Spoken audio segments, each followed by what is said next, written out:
Tuhan Yesus, kami sungguh bersyukur untuk kesempatan hari ini yang Tuhan beri bagi kami.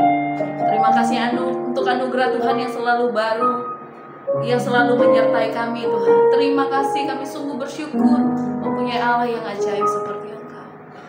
Terima kasih Tuhan. Saat ini kami mau siapkan hati kami untuk mendengarkan renungan firman-Mu. Berbicara atas setiap kami, karena kami sudah siap. Di dalam nama Yesus, haleluya. Amin. Shalom Bapak Ibu Saudara yang kasih Tuhan. Kita berjumpa lagi di dalam perenungan intim dengan Allah.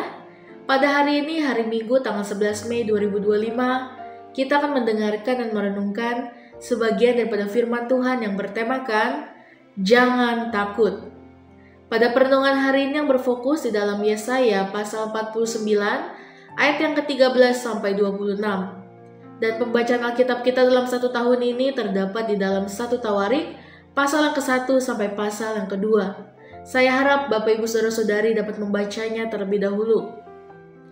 Saya akan bacakan dalam Yesaya 49 ayat 13, demikian firman Tuhan.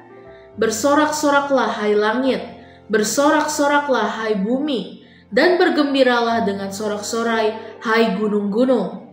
Sebab Tuhan menghibur umatnya dan menyayangi orang-orangnya yang tertindas.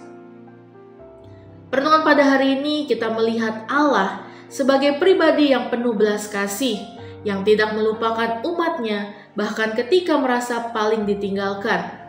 Umat Israel berada dalam keadaan terpuruk, dalam pembuangan, merasa dilupakan, dan tak lagi punya harapan. Mereka berkata, Tuhan telah meninggalkan aku, dan Tuhanku telah melupakan aku dalam ayat 14. Mungkin kita pun pernah merasakan hal serupa. Ketika doa seolah tak didengar, masalah tak kunjung selesai, dan hidup terasa gelap. Namun Tuhan menjawab tuduhan itu dengan penuh kasih. Dapatkah seorang perempuan melupakan bayinya? Sekalipun dia melupakannya, aku tidak akan melupakan engkau. Dalam ayat yang ke-15. Ini adalah janji Tuhan yang sangat menguatkan, bahwa Dia tidak pernah lupa atau meninggalkan kita, bahkan di saat kita merasa sendiri. Seperti kisah Yeremia, yang seorang nabi muda yang dipanggil Tuhan pada masa sulit. Saat itu bangsa Israel hidup dalam ketakutan karena ancaman dari bangsa Babel yang akan menyerang dan menghancurkan Yerusalem. Yeremia merasa kecil, tidak layak, dan takut dengan panggilan Tuhan. Namun Tuhan berkata kepadanya, "Jangan katakan, aku ini masih muda. Kepada siapapun engkau kuutus, engkau harus pergi, dan apapun yang kuperintahkan harus kau katakan. Jangan takut kepada mereka, sebab aku menyertai engkau untuk melepaskan engkau." Dalam Yeremia 1 ayat 7 sampai yang ke-8. Pada awalnya, Yeremia merasa ditinggalkan dan kesepian. Banyak orang menolaknya, bahkan mengancam nyawanya karena pesannya yang keras. Namun dalam kesendiriannya, Tuhan menguatkannya. Tuhan menunjukkan bahwa kasih-Nya lebih kuat dari ketakutan, dan bahwa Dia tidak pernah melupakan anak-anaknya, seperti dalam Yesaya 49 ayat 15 yang mengatakan, "Dapatkah seorang perempuan melupakan bayinya? Sekalipun dia melupakannya, aku tidak akan melupakan engkau." Akhirnya Yeremia tetap setia menyampaikan firman Tuhan meskipun banyak penderitaan. Ia belajar bahwa perlindungan Tuhan tidak selalu berarti bebas dari kesulitan, tetapi penyertaannya nyata dan meneguhkan hati. Seperti Yeremia, ketika kita merasa takut, kecil, atau tidak diperhatikan, Tuhan tetap mengingat kita, Ia membela kita, dan akan memulihkan keadaan kita tepat pada waktunya. Rasa takut adalah reaksi manusiawi, terlebih ketika kita menghadapi tekanan, penolakan, atau masa depan yang tidak pasti. Namun Allah berkali-kali meyakinkan kita bahwa kita tidak sendirian. Seperti yang pertama dalam Kejadian 26 ayat 24. Allah berkata kepada Ishak, "Jangan takut, sebab aku menyertai engkau." Lalu di dalam Ulangan 31 ayat 6, Musa menguatkan umat Israel, "Kuatkan dan teguhkanlah hatimu, sebab Tuhan Allahmu, Dialah yang berjalan menyertai engkau." Lalu dalam Yesaya 41 ayat 10, Tuhan menegaskan lagi, jangan takut sebab aku menyertai engkau.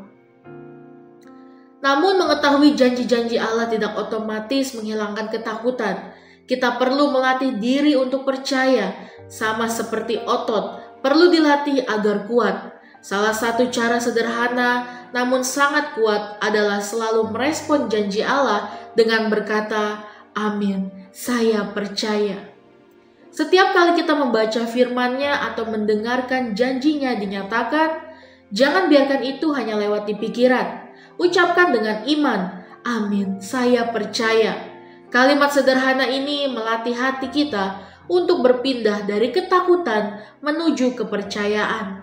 Itu bukan sekedar afirmasi kosong, melainkan deklarasi iman yang menghubungkan kita dengan kuasa Allah.